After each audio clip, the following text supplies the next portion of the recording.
Bismillahirrahmanirrahim. Assalamualaikum warahmatullahi wabarakatuh. Alhamdulillahi rabbil alamin.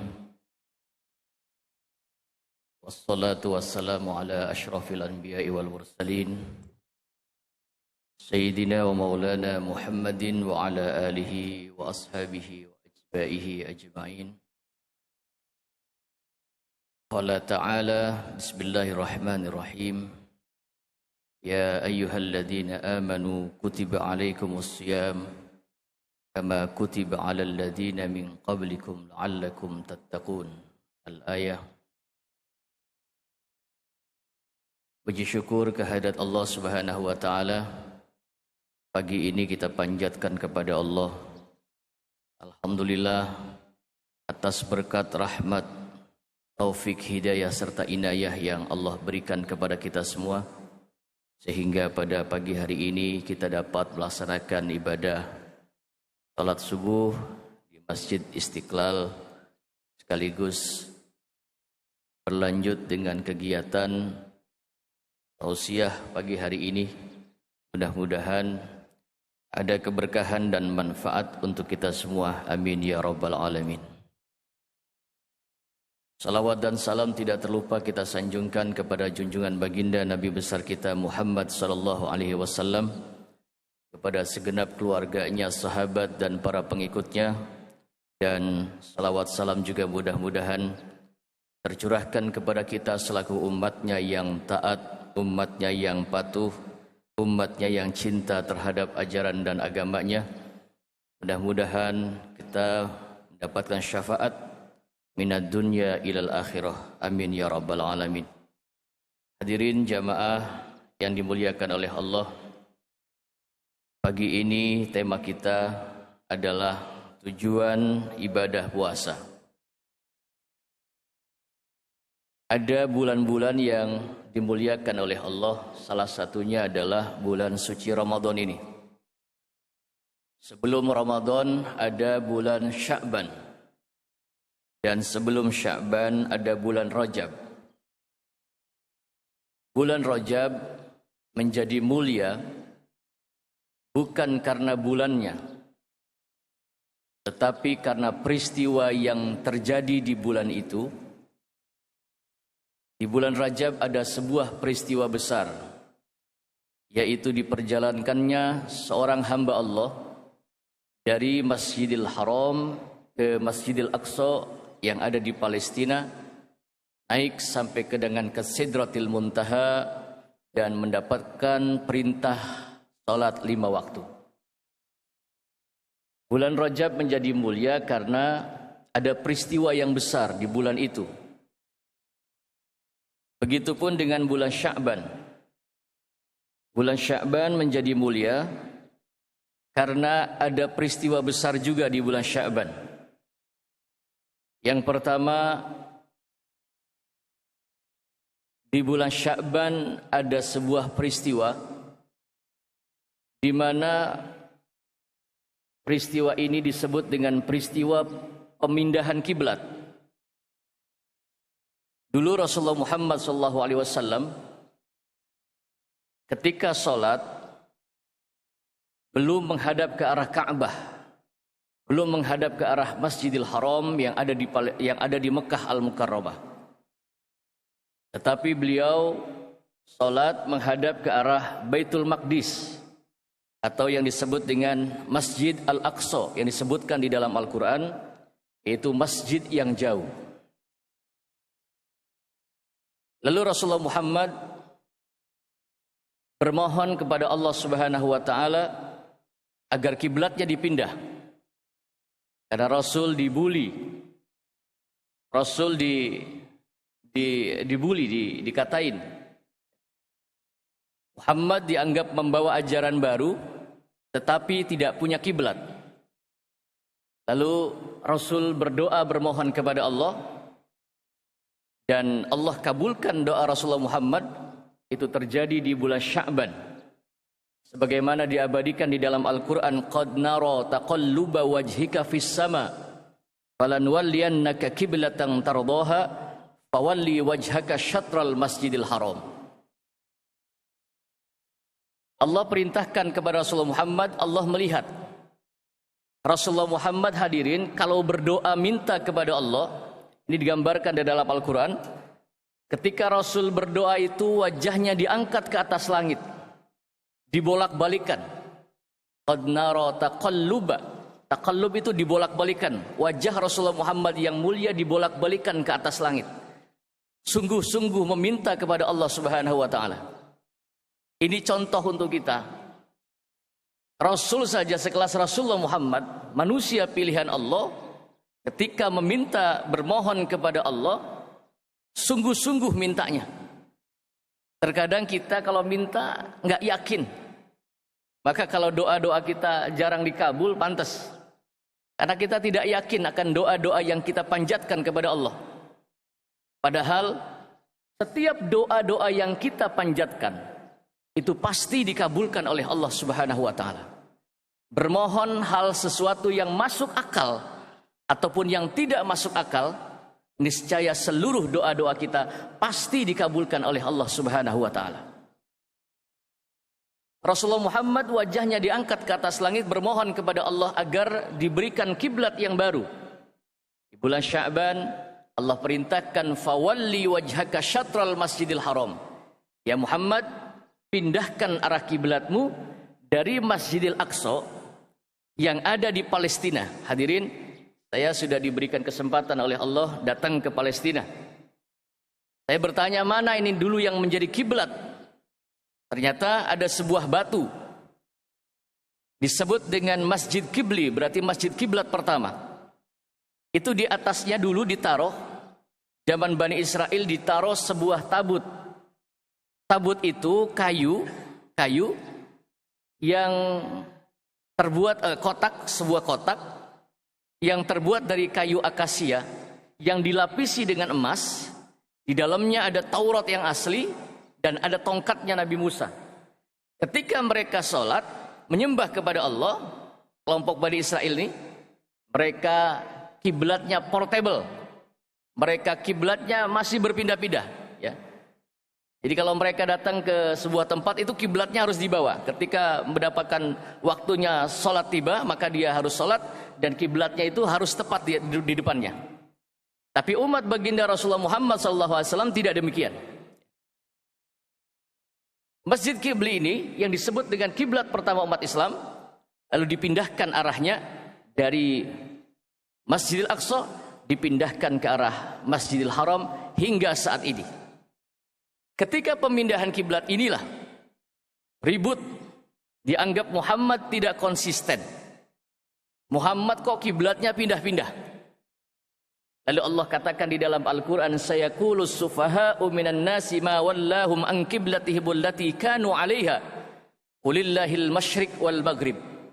Hanya orang-orang yang enggak punya kerjaan aja yang ngurusin soal hadap menghadap. Soal arah itu kita sholat tidak nyembah Ka'bah. Kita sholat itu enggak nyembah Ka'bah. Wong Ka'bah itu batu. Yang meninggikan Ka'bah itu Nabi Ibrahim. Kita sholat sesungguhnya kita menyembah kepada Allah Subhanahu wa taala, dan Ka'bah itu, kiblat itu littihadil ummah, sebagai pemersatu umat supaya sholatnya tidak berbeda-beda. Maka boleh kita sholat di atas kendaraan, maka kita boleh sholat di atas pesawat, kita boleh sholat di mana saja. Kalau di atas kendaraan tidak harus kita arahkan wajah kita ke arah kiblat, bebas kemana saja.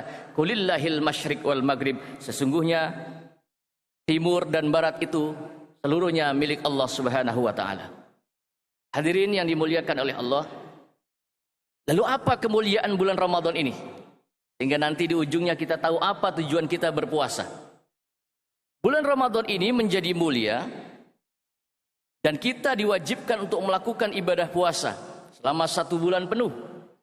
Karena di bulan ini diturunkan firman Allah, diturunkan kalamullah, diturunkannya Al-Quran. Syahrul Ramadan alladzi unzila fihi Al-Quran. Di bulan Ramadan ini diturunkannya Al-Quran. Penurunan Al-Quran ini terjadi 2 kali. Baik penurunan Al-Quran secara global ataupun penurunan Al-Quran secara mutawatir atau berangsur-angsur, ini terjadi seluruhnya di bulan suci Ramadan ini. Maka dengan kemuliaan Al-Quran ini kita diperintahkan oleh Allah untuk melakukan ibadah puasa sebagai bentuk penghormatan kita. Begitu mulianya Al-Quran. Kalau Quran tidak diturunkan, maka rahmat Allah tidak turun. Quran adalah satu-satunya kitab suci yang hingga saat ini masih terjaga keasliannya. Al-Quran tidak mungkin bisa dirusak. Allah punya banyak kitab dan mushaf. Dijelaskan inna hada lafis suhufil ula suhufi Ibrahim wa Musa. Allah punya suhuf Ibrahim, Allah punya suhuf Musa. Nazzala alaikal kitaba bil haqq musaddiqan lima baina yadayhi wa anzala at-taurata wal injil min qablu hudan lin-nasi wa anzala al-furqan. Allah punya kitab Taurat, Allah punya kitab Injil, Allah punya kitab Jabur. Tetapi kitab Taurat dan kitab Injil serta kitab-kitab lainnya dirusak. Kenapa? Karena tidak ada jaminan penjagaan dari Allah Subhanahu wa taala.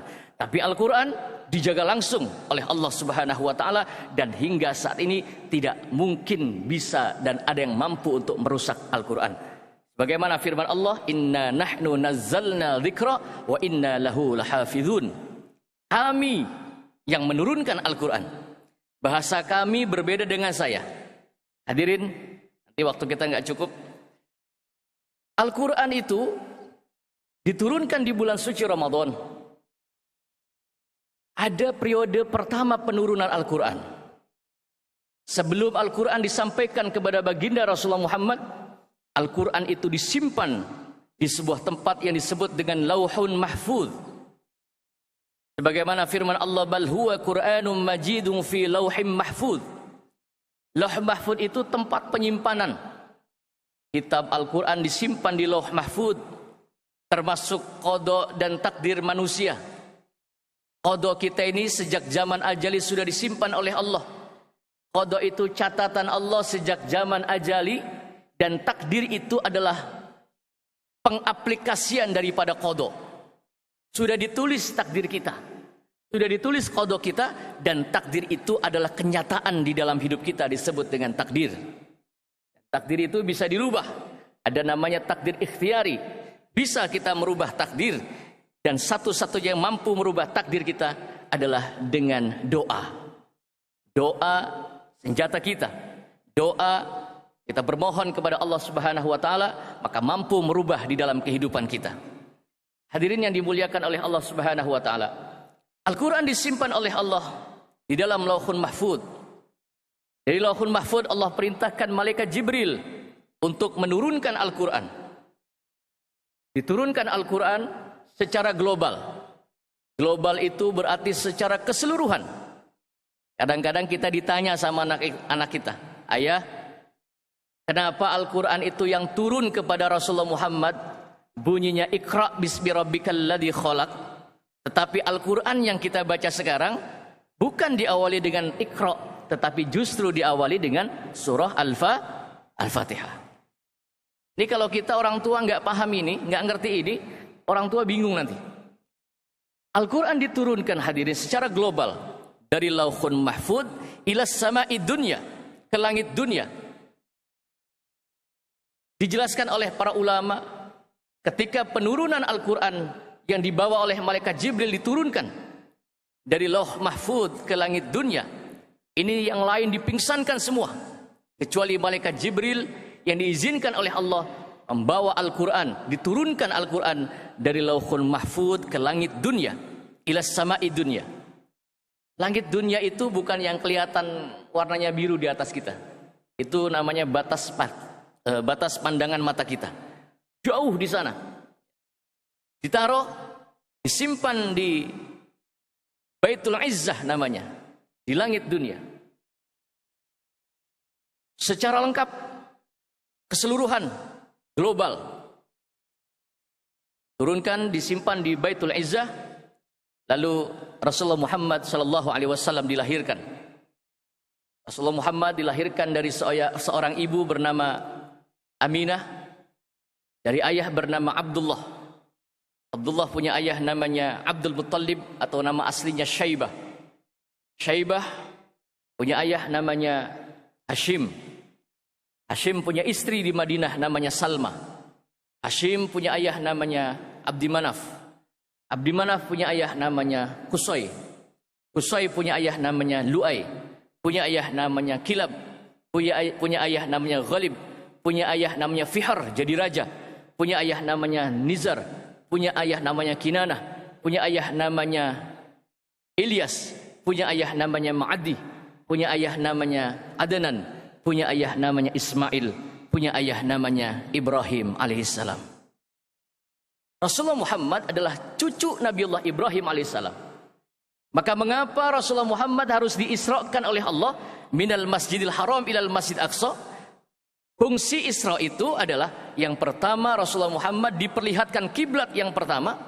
Yang kedua Rasulullah Muhammad datang berziarah kubur, ke kubur moyangnya, yaitu Nabi Ibrahim alaihissalam. Saya datang ke kubur Nabi Ibrahim di sebuah bukit namanya Hebron. Namanya Hebron, wilayah tepi barat, ini rawan karena tentaranya ganas.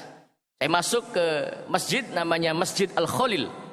Berarti di bawahnya ditanam jasad seorang nabi yang namanya Ibrahim alaihissalam. Saya berziarah kubur ke kubur Nabi Ibrahim. Di samping kubur Nabi Ibrahim ada kubur istrinya. Nabi Ibrahim, di sampingnya ada kubur istrinya namanya Sarah. Di sampingnya lagi ada kubur cucunya namanya Yakub. Nabi Yakub dikubur di sana.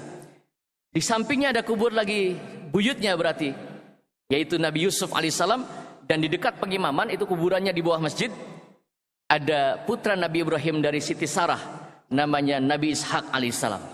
Dari Ishak ini lahir Yakub. Yakub lahir Yusuf, Yusuf terus ke bawah.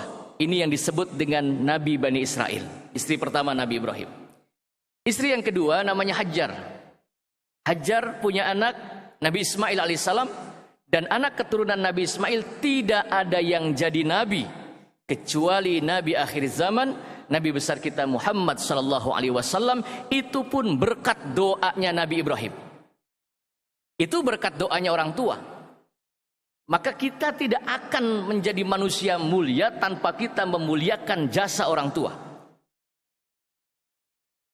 Doa Nabi Ibrahim diabadikan di dalam Al-Quran. Rabbana wab'as fihim rasulan.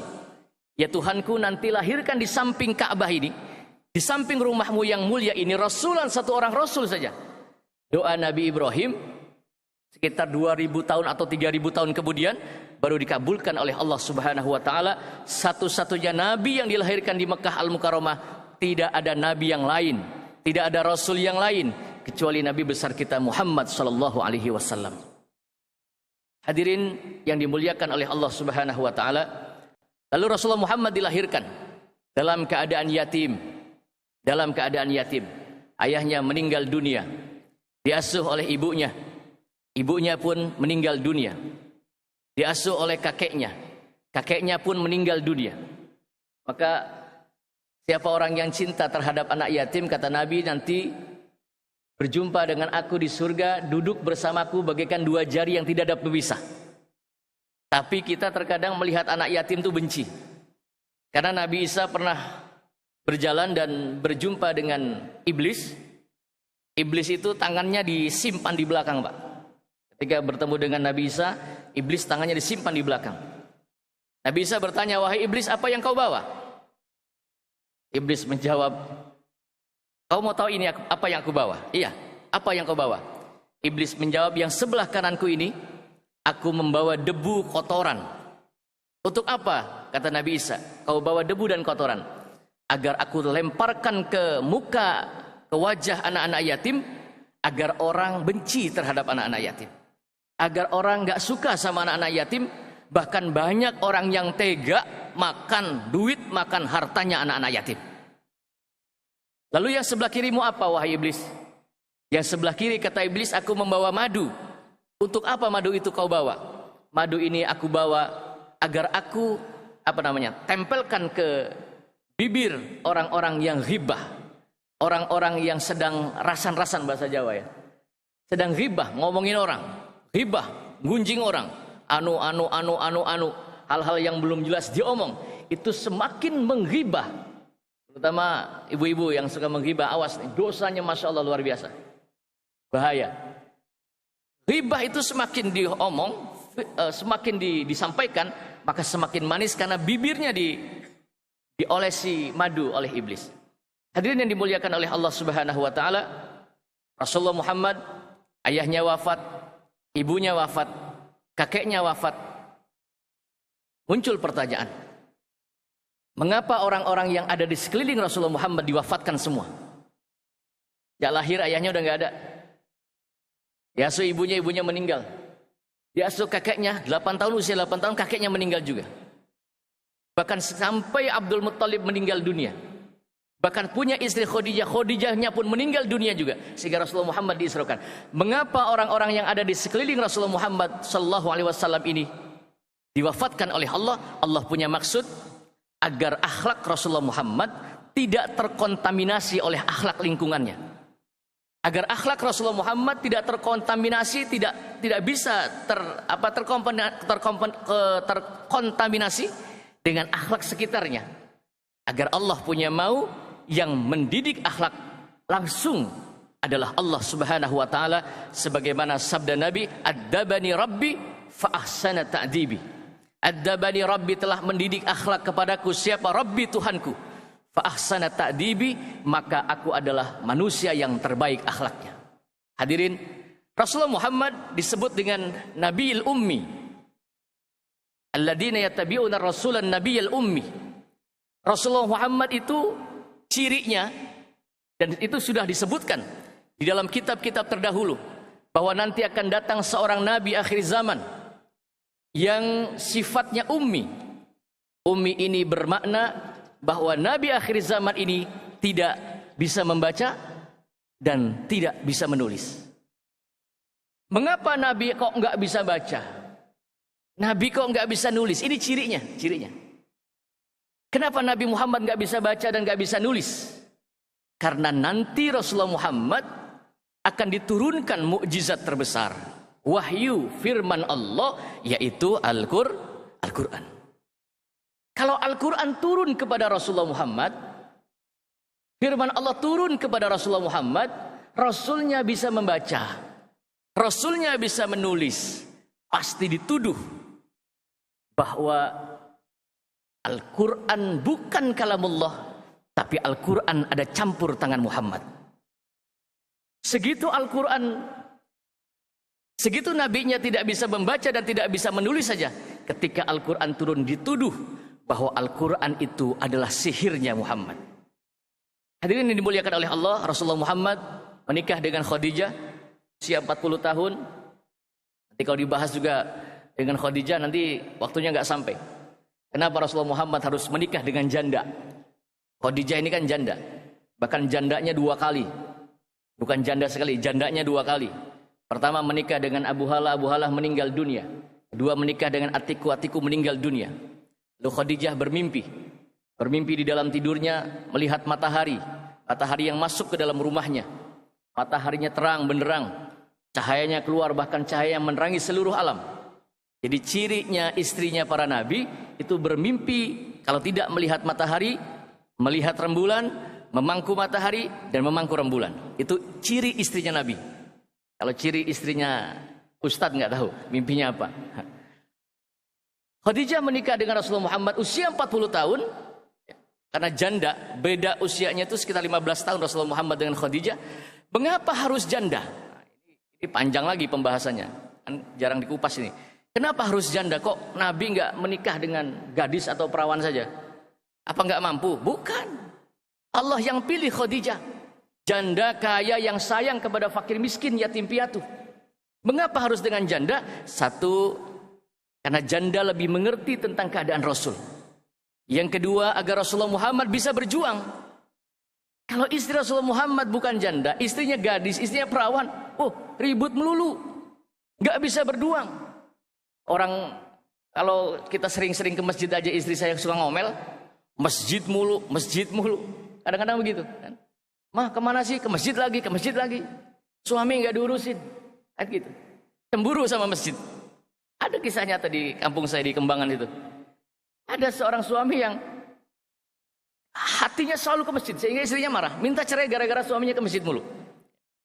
Nanti Rasulullah Muhammad tidak bisa berdakwah, tidak bisa berjuang, ya, karena tidak mengerti dengan posisi Rasulullah Muhammad SAW. Dipilih Khadijah. Khadijah ini wanita pilihan Allah. Bahkan Khadijah ini wanita yang merelakan hartanya, menghabiskan hartanya dalam rangka untuk berjuang agama Allah Subhanahu wa taala. Pantas makanya kalau Khadijah ini dipilih oleh Allah Subhanahu wa taala menjadi istri baginda Rasulullah Muhammad SAW. Usia 40 tahun Rasulullah Muhammad di Gua Hiro. Kita kenal tanggal 17 Ramadan. Ada malam nuzulul Quran. Ada yang bilang 17, ada yang bilang 19. Tapi yang jelas Al-Quran diturunkan kepada Rasulullah Muhammad pun di bulan Ramadan. Lalu di bulan usia Rasulullah Muhammad 40 tahun, Al-Quran dari langit dunia yang disebut dengan Baitul Izzah diturunkan oleh Allah secara berangsur-angsur sesuai dengan kebutuhan Rasulullah Muhammad. Tidak sekaligus. Kalau sekaligus nanti jawabannya sudah ada semua. Diturunkan berangsur-angsur. Yang pertama turun kepada Rasulullah Muhammad adalah Iqra bismi rabbikal ladzi khalaq. Kenapa berangsur-angsur? Agar Rasul bisa menjawab. Kalau Rasul ditanya, ya Rasulullah Muhammad, bagaimana istriku ini dari kemaluannya keluar darah? Kan hukumnya dari Quran. Yas'alunaka 'anil mahid, qul huwa adan fa'tazilun nisaa fil mahid, wa la taqrabuhunna hatta yathurna, fa idza tatahharna fa'tuhunna min haitsu amarakumullah, innallaha yuhibbut tawwabin wa yuhibbul mutatahhirin. Kalau istrimu keluar darah, itu namanya haid. Jangan kau dekati istrimu. Kau dekati itu maksudnya jangan disetubuhi. Jangan kau dekati istrimu sehingga dia bersih, suci. Kalau sudah suci boleh digauli lagi. Begitu seterusnya. Turun selama 23 tahun lebih Al-Quran berangsur-angsur kepada baginda Rasulullah Muhammad SAW.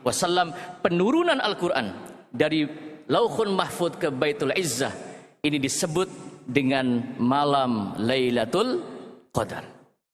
Maka jika kita ditanya kapan terjadi malam Lailatul Qadar, tentunya kita nggak ada yang tahu kapan itu terjadi malam Lailatul Qadar. Tapi yang jelas ada di bulan Ramadan ini. Maka di bulan Ramadan mari kita gapai malam Lailatul Qadar. Malam 1000 bulan. Malam di mana mampu merubah takdir manusia. Lailatul Qadar. Manusia yang tadinya tidak harus bukan yang ahli ibadah, tapi kalau dapat malam Lailatul Qadar, maka Masya Allah, keberkahannya luar biasa. Karena ibadah di malam itu luar biasa alanya. Hadirin, penurunan Al-Quran dari Lauhul Mahfud ke Baitul Izzah ini disebut dengan malam Lailatul Qadar. Inna anzalnahu fi Lailatul Qadar.